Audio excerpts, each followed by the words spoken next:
Hello, you guys. My name is Mianka Wright. I'm a writer, I'm a poet, I'm an author, and it's by God's grace that I'm here today to use my gifts and talents to advance the kingdom of heaven. God said every good and perfect gift comes from Him. So let's go. You guys, welcome back to my channel. I am so excited. If you guys do not follow me on social media, I'll be sure to link my social media details in the description. But I want to announce that a Set Apart Generation podcast is now up and streaming on your favorite podcast platform. Yay! So the extension of a Set Apart Generation ministry is the podcast, and I'm so happy to see that come into fruition. That's wonderful. That's so awesome. Definitely appreciate all the support, all the growth, and brick by brick, the Set Apart Generation ministry is being built and growing, and I love that. God is doing great things, not only in my life, but His children's life. I see a lot of people giving their life to Christ. We're turning to Christ. A lot of my brothers and sisters are learning their identity in Christ. There is major restoration in this time, and I'm super excited. So excited. This actually leads me into the topic today, which is being about my Father's business, which is the same blueprint and foundation that I am going to give today of how I started a Set Apart Generation. How that seed was planted in my heart and how I just utilized this blueprint to build and grow God's kingdom.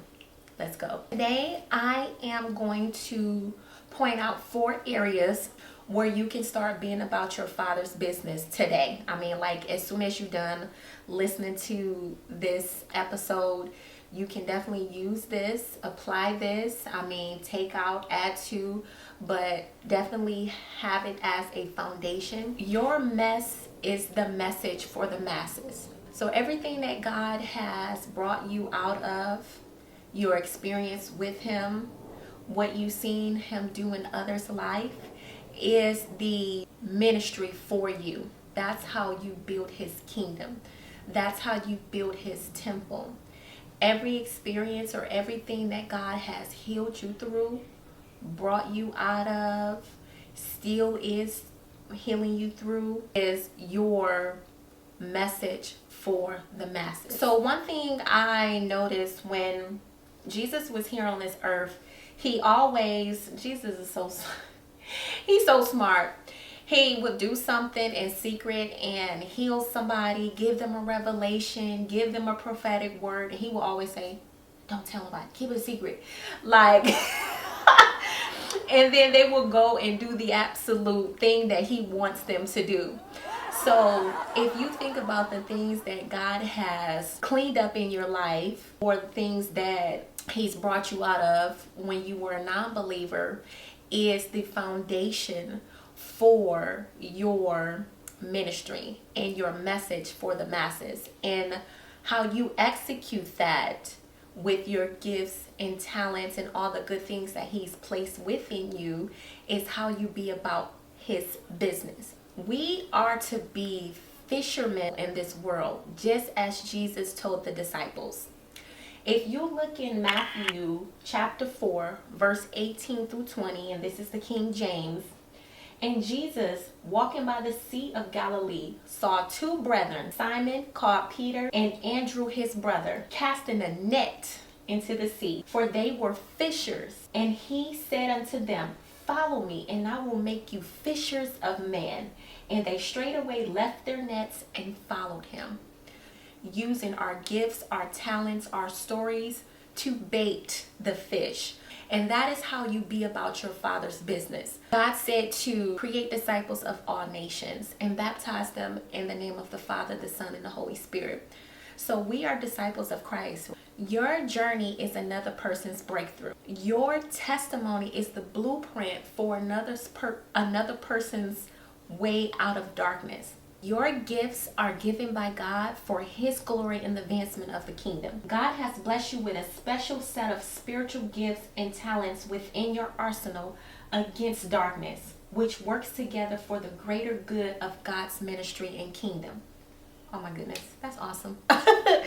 Every good and perfect gift comes from Him. I am going to provide 4 areas in my life that God is healing me through, providing breakthrough, delivered me out of. And I utilize that as my message and foundation for a set apart generation ministry. So one area I notice and still to this day God is providing breakthrough in is financial breakthrough.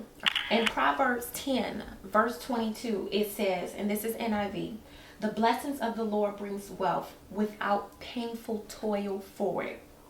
Without painful toil for it. I think that was worthy enough to say twice, because when I was in the world, I was stressed out. I was stretched thin. I mean, I was on the eviction list, car got repoed, paying bills late, going back and forth out of town, didn't care nothing about credit, and then realized that how I was storing my money was not godly. It was not kingdom based. I was just a mess. There was so much disorder. When I gave my life to Christ, I started to learn biblical principles concerning finances. And I started to connect with Christian leaders and Christian platforms that taught biblical foundation concerning finances. That area that I needed breakthrough in, those who were healed or delivered concerning finances and received order and correction helped me. So if you've had financial breakthrough, you have zoned in on God's principles concerning finances, that can be an area or your message for the masses concerning your ministry. Let that be the foundation for your ministry. Let that be the message for your masses. Your testimony in financial breakthrough will definitely set a lot of others free. And it will break that poverty yoke. It will break that financial illiteracy. And you will heal many. And due to your obedience and sharing your testimony and being about your Father's business in that area, you by default will receive increase. And that financial breakthrough that I'm seeing a lot of financial biblical teachers teach on, they're creating generational wealth for the bloodline, not just in this generation, but for the bloodline to come. So let you be the one to show God's children and testify of God's goodness concerning financial breakthrough in your life. Another area or another idea, you can be about your Father's business and utilize this area as the foundation of your ministry, is your breakthrough in relationship, marriages, and friendship. If you look in 1 Corinthians 13 verse 4 through 8 NIV, love is patient, love is kind, it does not envy, it does not boast, it is not proud, it does not dishonor others, it is not self-seeking, it is not easily angered, it keeps no record of wrong. Love does not delight in evil, but rejoices with the truth. It always protects, always trusts, always hopes, always preserves. Love never fails. Okay? God is saying here that love is the center and nucleus regarding those you share life with. I am learning love like never before. So I'm going to retract some statements I said before. I used to feel like, oh, self-love, self-love, self-love. And that used to be like my focus. But now I'm learning to love God.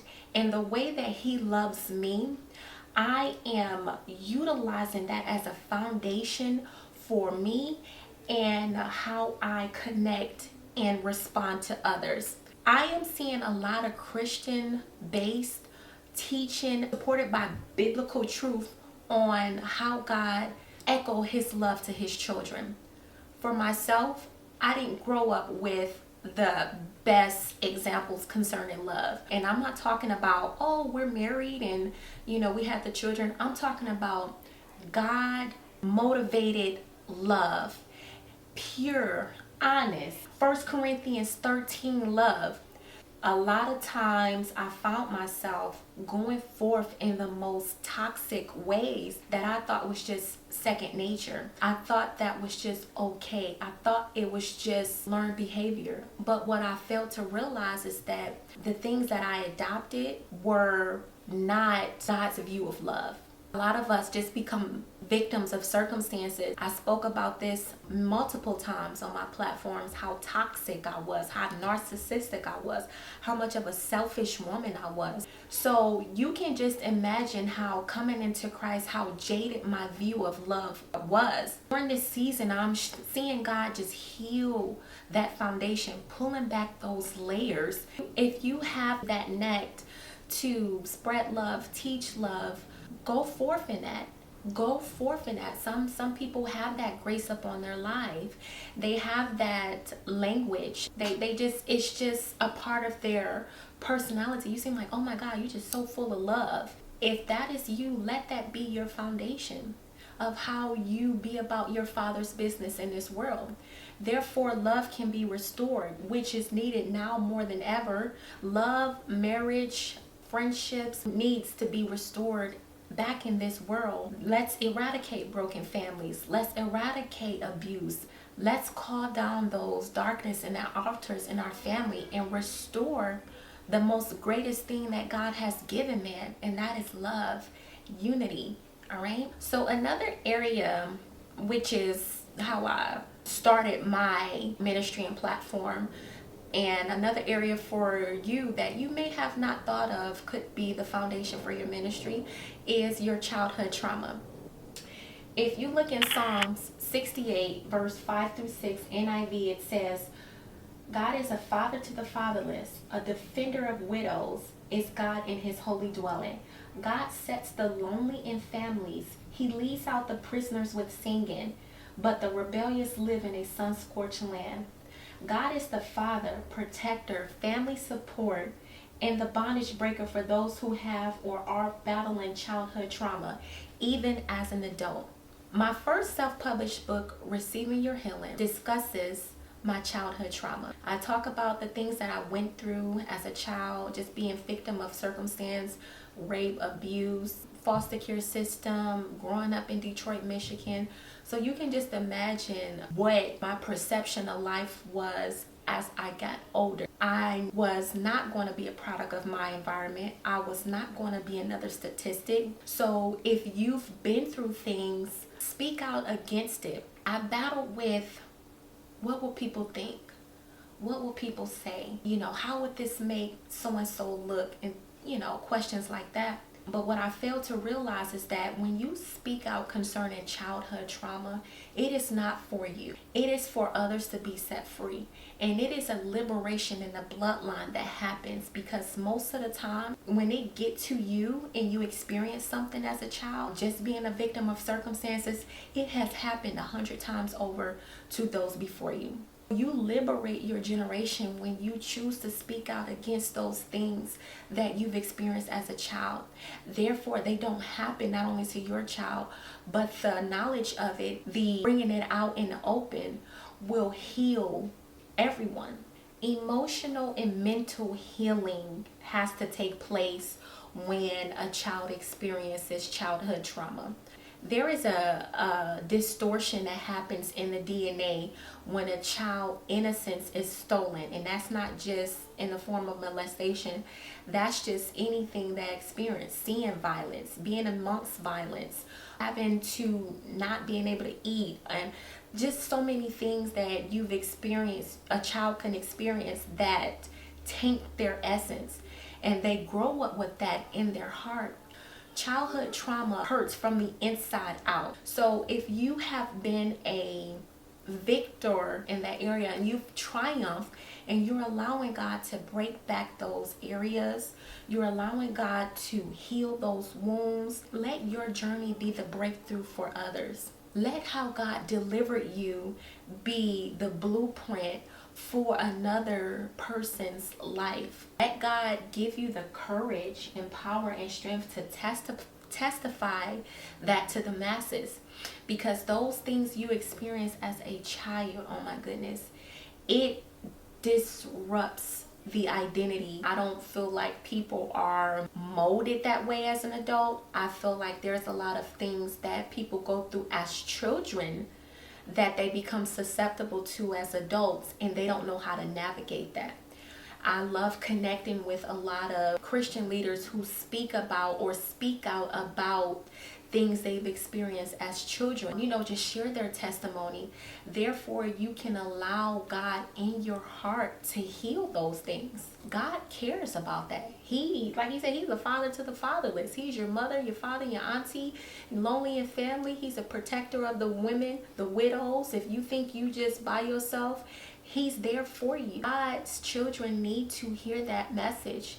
They need to understand, hey, look, this is what you went through. This is my blueprint and how God has brought me out of. Let me hand this over to you. When you share your story, it is no longer yours. It becomes somebody else's healing point and blueprint out of darkness. All right, so my last area I'm going to discuss that could be used for your foundation and ministry and how you can be about your Father's business in this area like now is your experience in the world. But for myself, I have no problem sharing my story. I was out in the world, twerking it, working it at the club, doing whatever, drinking and smoking, very foul-spirited, very narcissistic, very Jezebelic, very much a liar, very much so a manipulator, gossiping, two-faced, jealous, every foul thing that you can think of, I was in the world.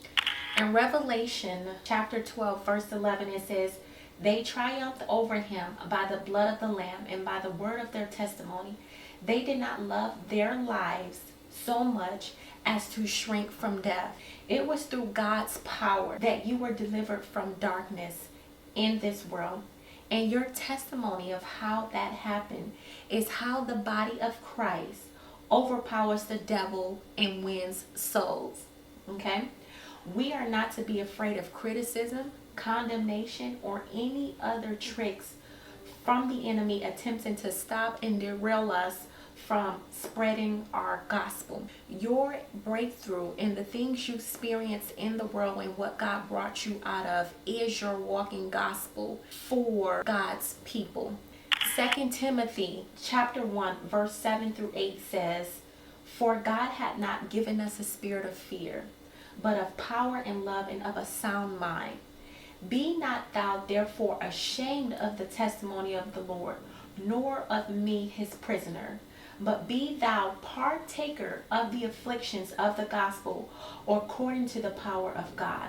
Anything God has brought you out of is your ministry and calling. Simple. Whatever you was delivered out of, you have dominion over. The things, activities, places, practices, and all that you were healed from and are being delivered from today is the spiritual bait for souls, as we are the fishermen of God's kingdom. Isn't that so great? That could be totally different. I've seen people come out about witchcraft, occultic practices, all sorts of things, and they use that as their foundation for God's ministry. And the gifts and talents that God has blessed them with, that's how they went forth and executed it. I'm a writer, so I wrote a book. I'm a poet. I'm an author. I always talk about his goodness. I will allow his glory to shine through the things that he has given me. It says a man's gift, but every good and perfect gift comes from him. But a man's gift makes room for him in this world before great men. So your story, your testimony, your deliverance, your process out of that and over that is your foundation for your ministry to heal and set others free. You can set people free just by explaining to them, whether it be a book, podcast, TV show, or YouTube video, what God protected you or saved you from. All right, I have near-death experiences. It's so many things that God has brought me out of that I am using in conjunction with biblical teaching and biblical foundation to bring healing to God's children in this world, to provide breakthrough, to call those souls home to Christ. That is how you be about your Father's business. Everything that you've went through, all right, who else was better for the job? God looked, he was in heaven, he looked at you and put all this goodness in you, sent you on your way. It's already in you. your gifts, your talents. It doesn't have to be a formula. It doesn't have to look identical of someone else. So I hope that helps someone. I hope that gives you an idea of just starting to be about your Father's business and using what's already in you to start being the walking gospel for God, and having that bravery to be bold and speak about the goodness of God so others can be set free. On our next series, we are going to discuss deliverance from witchcraft. Till next time.